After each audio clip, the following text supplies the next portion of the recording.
Imagine getting a knock on your door. It's a tax collector from Canada demanding you pay the crown. 3 months later, another knock at your door. This time, it's an American tax collector. You owe New Hampshire taxes too. You are being taxed by two countries, but neither one fixes your roads, neither one provides courts, or lets you vote. So, what do you do? If you're one of the 300 farmers living between New Hampshire and Quebec in 1832, you do something that's pretty insane. You declare independence from both countries and start your own republic. For 3 years, the Republic of Indian Stream actually existed. It had its own constitution. It had its own government. It had midnight jailbreaks, armed militias, and it almost started a war between the United States and the British Empire. This is the story of Indian Stream. Okay, so how does a chunk of North America, a giant continent, just kind of fall through the cracks? Well, it starts with possibly the sloppiest piece of diplomatic language ever written in American history. September 3rd, 1783. It's the Treaty of Paris. It officially ends the Revolutionary War. Benjamin Franklin, yes, that Benjamin Franklin, John Adams, and John Jay are negotiating, and they're negotiating for the brand new United States of America. David Hartley is representing King George III and Britain. These men, well, they're trying to draw borders for an entire continent. Mostly they're using maps that are wildly inaccurate and out of date.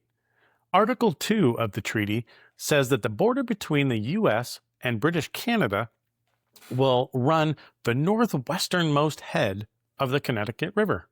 Wow, that's cool. That's great.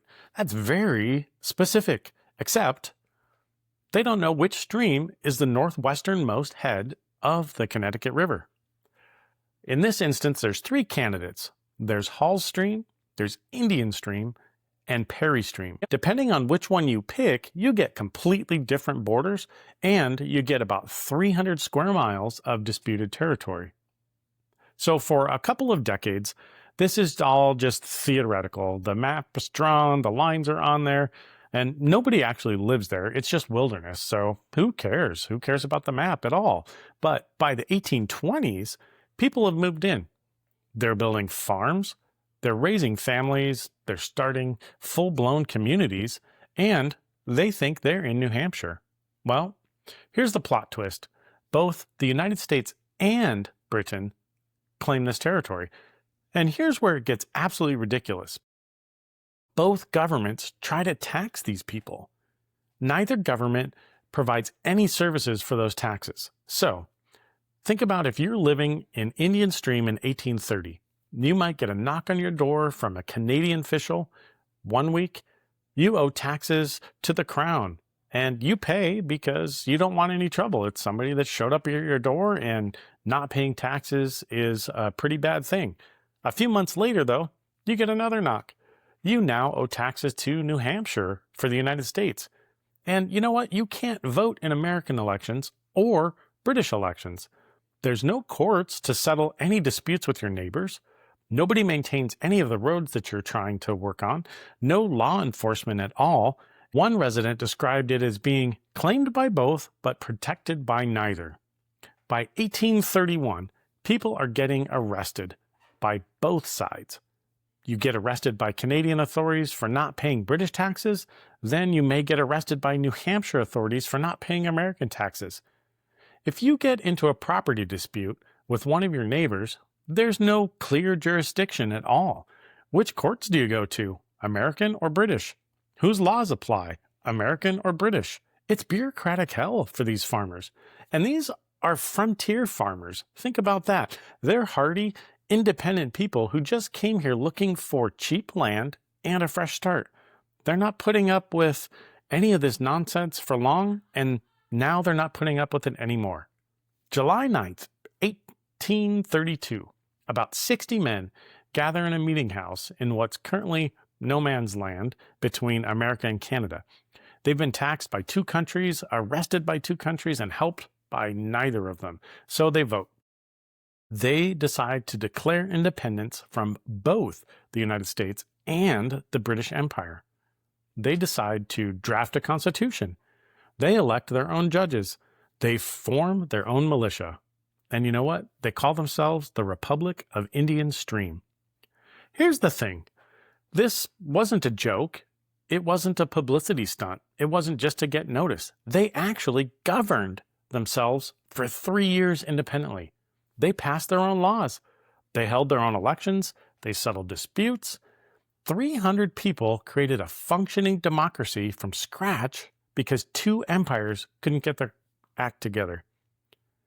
But independence, as we all know, is not very easy. So now you've got the Republic of Indian Stream. It's real. It's happening. It is something that is between British and the U.S., and it's really happening. Luther Parker is elected the chairman of Indian Stream. They form a General Assembly made up of all the free male residents. There's no executive power. There's no president or governor. Just 3 elected judges and a clerk. Laws get passed by simple majority vote. It's a direct democracy at its purest form. And you know what? For a while, this actually works. They settle some property disputes. They establish the rules for their militia. They make decisions about roads and their infrastructure. And you know what? They're doing the basic work of governance that the U.S. and Britain just plain refused to do for them. But there are 2 massive problems brewing with their independence. Problem number 1, the external pressure. British authorities in Lower Canada, that's Quebec, they're not happy. They're just not happy about it at all. A bunch of farmers declaring independence from the crown, that's pretty unacceptable. New Hampshire as well, the officials, they're really not thrilled either.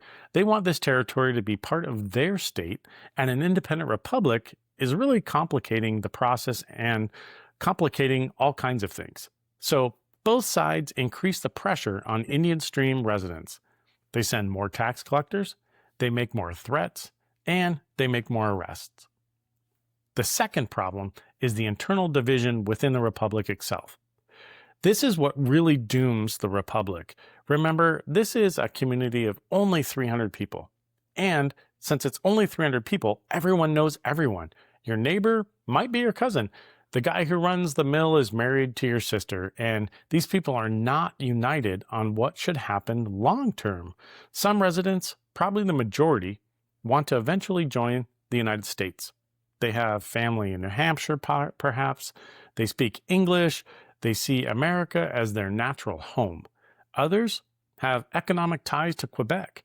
Maybe they sell their timber to Canadian buyers. Maybe they have family across the border. Maybe they would just prefer British rule. A few true believers want to stay independent forever. These aren't abstract political debates. This is personal. Families, they were split over which side to support. There were friendships that were fractured, and the General Assembly meetings were pretty heated.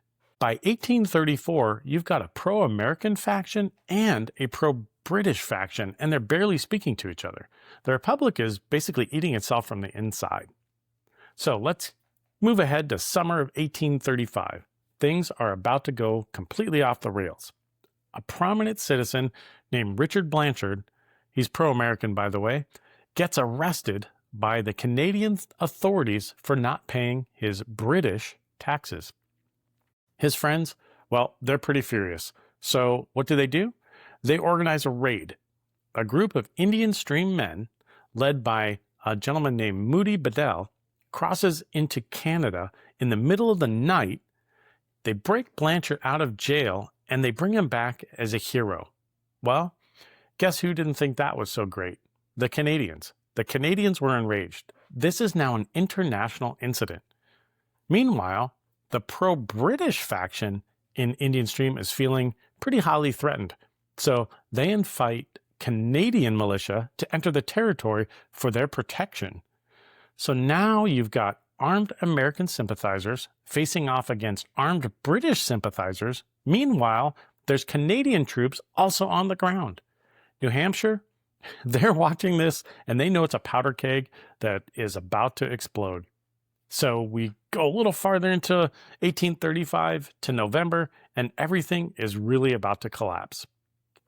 Governor William Badger of New Hampshire, he's seen enough. He's got a miniature Cold War happening right on his doorstep and right on his border. He's got armed factions. He's got foreign troops. It's one spark away of becoming a shooting war that could drag the United States and the British Empire into yet another conflict. In November 1835, Badger orders the New Hampshire militia to occupy Indian Stream and restore order. About 50 militiamen march in. The Canadian forces withdraw. Britain doesn't want a war over this either. It's a pretty smart move by everyone involved, honestly. The General Assembly of the Republic of Indian Stream, you know what? They hold one final meeting and they vote to request annexation by New Hampshire. And just like that, their republic is over. However, it lasted 3 years, 2 months, and some change. Here's the thing, and I think this is pretty important. New Hampshire's occupation didn't actually solve the border dispute. The question of who legally owned this territory was still unresolved between America and Britain. And by the late 1830s, tensions between the U.S. and Britain are getting worse all along the Canadian border, not just here. In 1838-39, there's a series of incidents called the Aroostook War. Technically, it was bloodless, but it almost becomes a real war over things such as timber rights in Maine. Both countries realize we need to settle this before someone actually gets killed and this gets even more out of hand. Enter two men who probably saved everyone from a stupid, pointless war.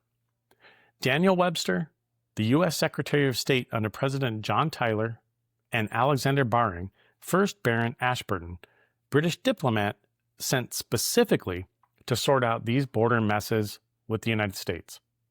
The two men, they meet in Washington, D.C. in the summer of 1842.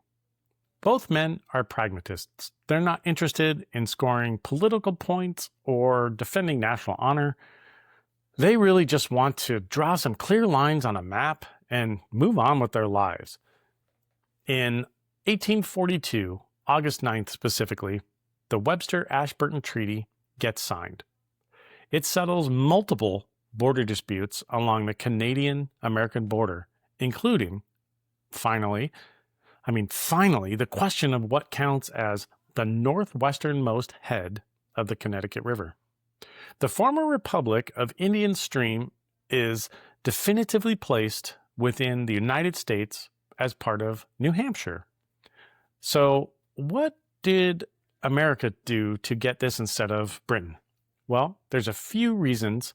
The first is demographics. By 1842, American settlers vastly outnumbered anyone with British or even Canadian ties. The Republic itself voted to join New Hampshire, which tells you most of the residents, that's where their loyalties lied. And second, there was compromise. The Webster-Ashburton Treaty involved a give and take on multiple types of disputes that they were having. Britain actually got some territory in other areas. Parts of northern Maine went to Canada. And Lord Ashburton, he was willing to concede Indian Stream, partly because Britain got concessions elsewhere. And third, it was the practicality. Neither side really wanted a war. Britain had other global imperial concerns, and they were managing colonies on multiple continents. Fighting over sparsely populated New Hampshire wilderness really wasn't worth it to them. The United States was also still a developing nation. We couldn't afford another war with the British Empire. So both sides looked at the situation and said, let's be reasonable. The pragmatists won. Today, if you drive through far northern New Hampshire, you'll pass through a town of Pittsburgh. There's no H on the end. It's the northernmost town in New Hampshire. One of the largest towns by area in all of New England, actually. It's beautiful country. They have mountains, they have lakes, forest, but there's no grand monument to the Republic of Indian Stream. There's no museum. There's just a few historical markers that most people probably drive right past on their way to go hunting and into camping. But I think this story deserves to be remembered. because it shows us something important about how government works, or in this case, fails to work. There were 300 people who really did not want to be revolutionaries. They weren't making some grand ideological statement. They just wanted basic services. They wanted roads, they wanted courts, and they wanted clear laws. When two of the most powerful empires on the earth failed to provide that, ordinary people, they took matters into their own hands. And you know what? They did pretty well. For 3 full years, they ran a functioning democracy. They solved their own problems. They governed themselves. And it also reminds us that the borders we take for granted today that we see on a map, those clean lines on maps, those often were messy. They were contested, and for a long time, they could have been unclear. The United States and Britain spent nearly 60 years arguing over which stream was the northwesternmost head of the Connecticut River. 60 years over streams. Meanwhile, we have 300 people that were just trying to live their lives, and they ended up creating their own country because the adults in the room, America and Britain, couldn't figure it out. The Republic of Indian Stream lasted only 3 years, but in that brief moment, a tiny patch of wilderness between empires was its own nation in North America. It had its own laws, it had its own government, and its own sense of identity. And honestly, that's pretty remarkable. Well, that ends our episode today on archives and anchovies. I hope you enjoyed it. I hope you got a chance to learn something. You should really dig into this topic, as it was quite interesting to learn about in American history. So if you enjoyed this episode, please hit the subscribe button. We've got more weird American history stories and music stories coming your way. Drop a comment and let me know, what other forgotten chapters of history should I cover? I appreciate you watching, and as always, have a good day, a wonderful evening, and a pleasant week ahead. Thank you.